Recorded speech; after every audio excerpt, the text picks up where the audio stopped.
Shopping shopping shopping, মনটা কেমন shopping shopping করছে না? আমার তো করছে, কারণ সামনেই আমার বিয়ে। তাই তো যাচ্ছি ছোলা খেতে খেতে কাঁচরাপাড়াতে সাহা টেক্সটাইলে। যখন তোমরা এই ভিডিওটা দেখছো তখন অলরেডি আমার বিয়ে হয়ে গেছে। ওয়েট, আরও অনেক ব্লগ নিয়ে আসছি তোমাদের সাথে শেয়ার করতে। তো আমরা কাঁচরাপাড়াতে 9:30টার সময় পৌঁছেছিলাম, আর তখনও সাহা টেক্সটাইল খোলেনি, তাই ওয়েট করছিলাম। খুললো 10টায়। দেখো চারিদিকে কত শাড়ি, ড্রেস, আমার তো মনে হচ্ছে সবই কিনে নিই। সে তো কিনবই, বিয়ে বলে কথা, অনেক তো কিনতেই হবে। আর হ্যাঁ, এটা হলো আমার মা। আর দেখো কি সুন্দর সাজিয়েছে শোরুমটা।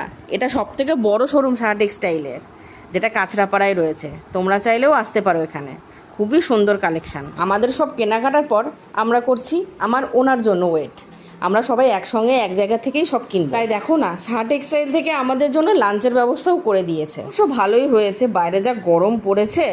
কি সুন্দর দেখো না রেস্টরুমটা। শুনেছি দুপক্ষ থেকে একসঙ্গে কেনাকাটা করতে আসলে নাকি লাঞ্চের ব্যবস্থা করেন ওনারা। আমার তো খুব ভালোই লেগেছে।